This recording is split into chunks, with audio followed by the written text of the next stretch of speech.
नमस्कार दोस्तों, स्वागत है आपका हमारे चैनल में जहां पर आपको स्टॉक मार्केट लेटेस्ट न्यूज़ मिलती रहती है। दोस्तों, आज एजीआर हियरिंग की एक और तारीख थी। आज है 21 अगस्त 2020 और आज की हियरिंग खत्म हो गई है। तो आज की हियरिंग को हम डिस्कस करेंगे, देखेंगे कि क्या क्या रिजल्ट्स आए, कहां तक आगे बढ़ी हियरिंग। तो आज भी सुप्रीम कोर्ट एजीआर ड्यूज पर ज्यादा फोकस थी, उन कंपनीज के जो इंसॉल्वेंसी में चल रही हैं। अगर हम ट्रेड देखें आरकॉम का, आप देखेंगे आज भी ये तकरीबन 0.05 रुपीज ऊपर है। तकरीबन 2% की तेजी थी इसमें। यह लगातार एक तरीके से ऊपर बढ़ रहा है पिछले 5 से 7 दिन का ट्रेड अगर देखें तो उम्मीद है इसके इन्वेस्टर को कि इसके हित में ही फैसला आएगा। वहीं वोडा आइडिया का ट्रेड देखें तो आप देख सकते हैं फ्लैट बंद हुआ है, एकदम 8.50 पर कल बंद हुआ था और आज भी 8.50 पर ही बंद हुआ है। तो आज की हियरिंग को एनालाइज करने से पहले दोस्तों एक छोटी सी खबर है जो आरकॉम के लिए है। पहले हम जल्दी से उसको रिवाइज कर लेते हैं, उसको एनालाइज कर लेते हैं। तो आप देखिए, आज एनसीएलटी की हियरिंग थी।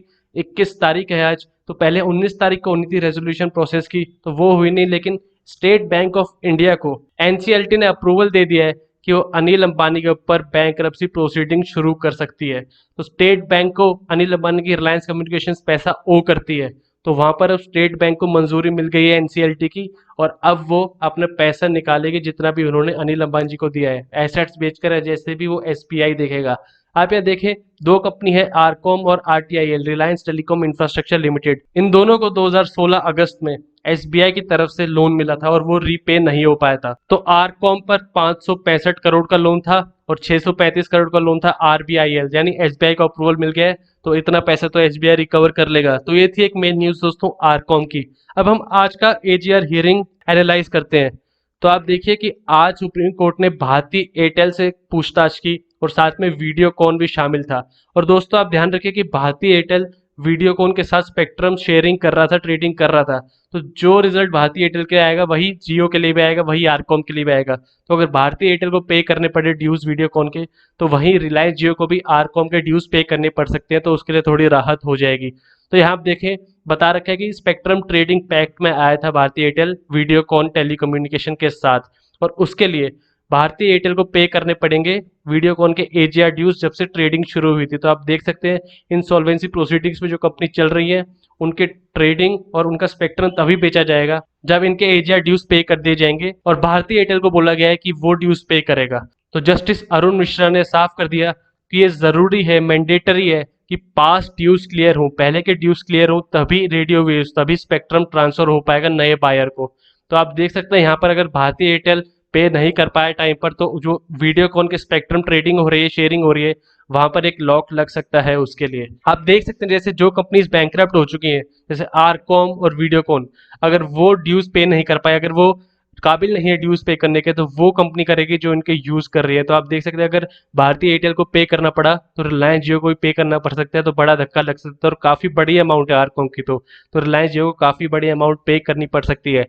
हालांकि रिलायंस जियो ने कुछ दिन पहले पक्ष रखा था कि वो ऑलरेडी पे कर चुके हैं, पर अब सुप्रीम कोर्ट थोड़ा सख्त हो रहा है इस मामले में और जल्दी से एजीआर ड्यूज क्लियर करना चाहता है और उसको बांटना चाहता है कि किस हिसाब से बटेंगे वो। तो आप देख सकते हैं वीडियोकॉन ने 1800 मेगा हर्ट्ज का अपना बैंड एयरटेल को बेचा था और एयरटेल खुद 43,000 करोड़ के आसपास एजीआर ड्यूज में ओ करता था टोटल, जब टोटल अमाउंट निकाली गई थी।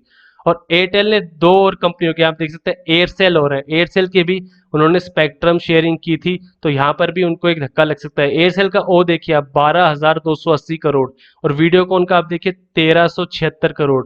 तो अगर ये अमाउंट भी एयरटेल को पे करनी पड़ गई तो उसके कम से कम 1 या 2 साल के बिजनेस पर तो काफी धक्का लग सकता है, वो आपको बैलेंस शीट में साफ नजर आएगा। तो हमने देखा रिलायंस जियो ने बोला था कि हम 195 करोड़ ऑलरेडी पे कर चुके हैं जो बनते थे हमारे शेयरिंग के। पर अब सुप्रीम कोर्ट एजीआर ड्यूज के लिए साफ कह रहा है कि या तो जो कंपनी पे करना चाहिए वो करेगी, या फिर जो यूजर शेयर कर रहे हैं स्पेक्ट्रम वो पे करेगी। तो आरकॉम तो लायबल नहीं होगा पे करने को, एसबीआई के ऑलरेडी पे कर रहा है। उसके अलावा एसेट्स बिकेंगे, स्पेक्ट्रम को बेचने नहीं दिया जा रहा, उस पर क्लियरेंस नहीं आई। तो रिलायंस जियो को काफी हेफ्टी अमाउंट पे करनी पड़ सकती है। और आप देख सकते हैं आरकॉम के तकरीबन 25,200 करोड़ के ड्यूज हैं स्पेक्ट्रम यूजेस चार्जेस और लाइसेंस फीस के। एयरटेल के रिप्रेजेंटेटिव से पूछा गया तो कपिल सिब्बल जी ने कहा उनकी तरफ से कि एयरटेल को कोई भी नोटिस नहीं आया था डीओटी की तरफ से एडिशनल एजीआर ड्यूज के लिए। हरीश साल्वे और कपिल सिब्बल दोनों ने कहा कि जो राइट है स्पेक्ट्रम यूज करने का वो एक एसेट है टेलीकम्युनिकेशन ऑपरेटर का, और उसी के बिहाफ पर बैंक्स उनको लोन देते हैं। तो आप देख सकते हैं कि काफी टाइम से स्पेक्ट्रम यूजिंग को एक जरिया बनाया जा रहा है लोन लेने का। लेकिन अगर उसको ही मना कर दिया गया, उसको नेशनल प्रॉपर्टी बता दी गई, तो बैंक्स लोन ही नहीं देंगे टेलीकॉम ऑपरेटर्स को और उनके बिजनेस एक्सपेंड करने में काफी बड़ा धक्का हो सकता है ये।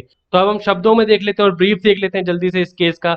तो शुरू में वीडियोकॉन ने आज अपना पक्ष रखा, उनसे पूछा गया और सुप्रीम कोर्ट ने फिर बोला कि जिसने भी वीडियोकॉन के स्पेक्ट्रम एक्वायर किए हैं उसको पे करना पड़ेगा। यहाँ आप देख सकते हैं कि अगर आप पे नहीं करेंगे, if you don't pay then Bharti Airtel will pay, यानी भारतीय एयरटेल ने उठाया तो वो पे करेगा। और स्पेक्ट्रम के लिए सुप्रीम कोर्ट ने कहा कि हम जजमेंट देंगे कि स्पेक्ट्रम किसको सोल्ड होगा और होगा या नहीं। तो स्पेक्ट्रम को अभी सुप्रीम कोर्ट ने साइड में रखा है। तो सुप्रीम कोर्ट ने फिर कपिल सिब्बल से पूछा, जो एयरटेल को रिप्रेजेंट कर रहे थे, जो सीनियर लॉयर है उनके, तो उनसे पूछा कि क्या एयरटेल लाइबिलिटी को अवॉइड कर रहा है, क्या एयरटेल एजीआर ड्यूज जो इसने यूज किए हैं शेयरिंग में उनको अवॉइड कर रहा है। तो मिस्टर सिब्बल ने बोला कि उनको कोई डिटेल्स नहीं मिले हैं और वो चेक करना चाहते हैं और बातें करना चाहते हैं डीओटी के साथ, कुछ क्लियर करना चाहते हैं मैटर, तभी वो बता पाएंगे। फिर सीनियर लॉयर हरीश साल्वे ने बोला कि रिलायंस जियो ने ऑलरेडी एफिडेविट सामने रख दिया है और उन्होंने गाइडलाइन के अनुसार बता दिया है कि उनके कितने ड्यूज थे और उसके बाद क्लैरिफिकेशन भी इशू हो चुके हैं। तो रिलायंस जियो ने ऐसा बोला कि उनका कोई रोल नहीं है इसमें। पर दोस्तों आज की हियरिंग से साफ है कि अभी कुछ बता नहीं सकते किसको पे करने होंगे ड्यूज। और आप जानते होंगे 2 दिन पहले हियरिंग में